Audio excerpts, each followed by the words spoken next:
नमस्कार दोस्तों, आपका स्वागत है हमारे चैनल फ्लोअर इन भक्ति में। चलिए जानते हैं रामनवमी के बारे में।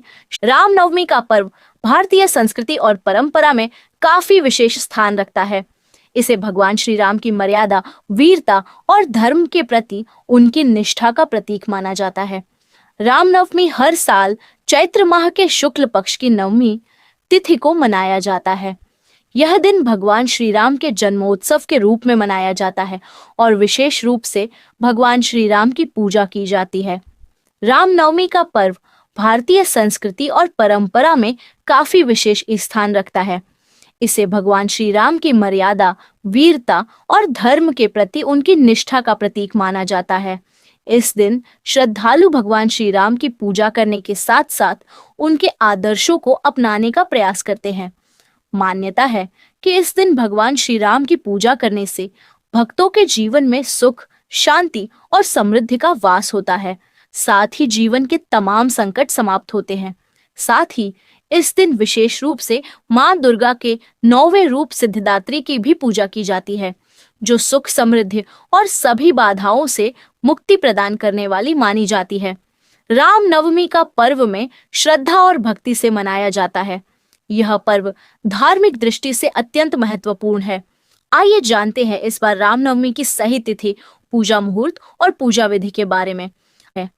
पंचांग के अनुसार इस साल 5 अप्रैल को नवमी तिथि रात 7:25 पर आरंभ हो रही है।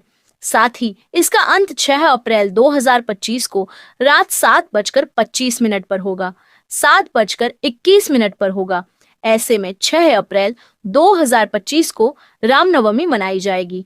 आप इस तिथि कन्या पूजन के साथ साथ अपने व्रत का पारण भी कर सकते हैं। श्री राम जी की पवित्र जन्म कथा रामनवमी पर पढ़ने से मिलता है। मनचाहा आशीष रामायण और रामचरितमानस हमारे पवित्र ग्रंथ है। तुलसीदास जी ने श्री राम को ईश्वर मानकर रामचरितमानस की रचना की है, किंतु आदिकवि वाल्मीकि ने अपने रामायण में श्री राम को मनुष्य ही माना है। तुलसीदास जी ने रामचरितमानस को राम के राज्याभिषेक के बाद समाप्त कर दिया है। वही आदिकवि श्री वाल्मीकि ने अपने रामायण में कथा को आगे श्री राम के महाप्रयाण तक वर्णित किया है। महाराजा दशरथ ने पुत्र प्राप्ति हेतु यज्ञ आरंभ करने की ठानी। महाराज की आज्ञा अनुसार श्यामकर्ण घोड़ा चतुरंगिनी सेना के साथ छुड़वा दिया गया।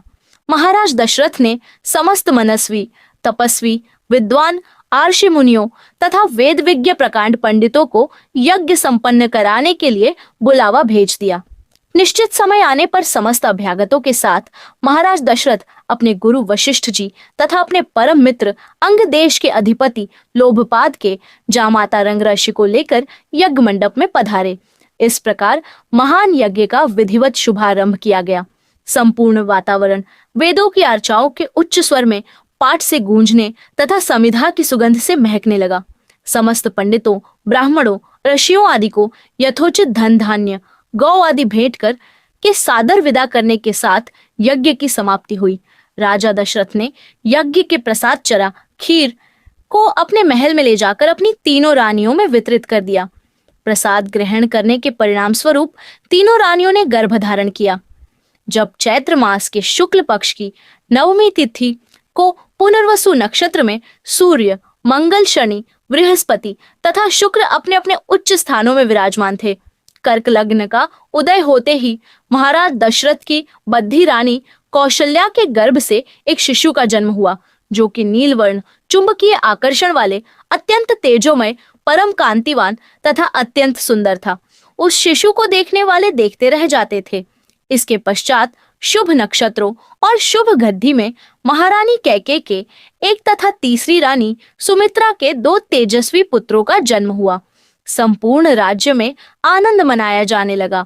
महाराज के 4 पुत्रों के जन्म के उल्लास में गंधर्व गान करने लगे और अप्सराएं नृत्य करने लगी। देवता अपने विमानों में बैठकर पुष्प वर्षा करने लगे। महाराज ने उन्मुक्त हस्त से राजद्वार पर आए भाट, चारण तथा आशीर्वाद देने वाले ब्राह्मणों और याचकों को दान दक्षिणा दी। पुरस्कार में प्रजाजनों को धन धान्य तथा दरबारियों को रत्न आभूषण प्रदान किए गए। चारों पुत्रों का नामकरण संस्कार महर्षि वशिष्ठ के द्वारा किया गया तथा उनके नाम रामचंद्र, भरत, लक्ष्मण और शत्रुघ्न रखे गए। आयु बढ़ने के साथ ही साथ रामचंद्र गुणों में भी अपने भाइयों से आगे बढ़ने तथा प्रजा में अत्यंत लोकप्रिय होने लगे। उनमें अत्यंत विलक्षण प्रतिभा थी, जिसके परिणाम स्वरूप अल्पकाल में ही वे समस्त विषयों में पारंगत हो गए। उन्हें सभी प्रकार के अस्त्र शस्त्रों को चलाने तथा हाथी, घोड़े एवं सभी प्रकार के वाहनों की सवारी में उन्हें असाधारण निपुणता प्राप्त हो गई। वे निरंतर माता पिता और गुरुजनों की सेवा में लगे रहते थे। उनका अनुसरण शेष 3 भाई भी करते थे। गुरुजनों के प्रति जितनी श्रद्धा भक्ति इन चारों भाइयों में थी, उतना ही उनमें परस्पर प्रेम और सौहार्द भी था। महाराज दशरथ का हृदय अपने चारों पुत्रों को देखकर गर्व और आनंद से भर उठता था। ये था आज का वीडियो। जानकारी अच्छी लगी हो तो वीडियो को जरूर लाइक करें और कमेंट में जय श्री राम जरूर लिखें। जय श्री कृष्ण। आप सभी को रामनवमी हार्दिक शुभकामनाएं।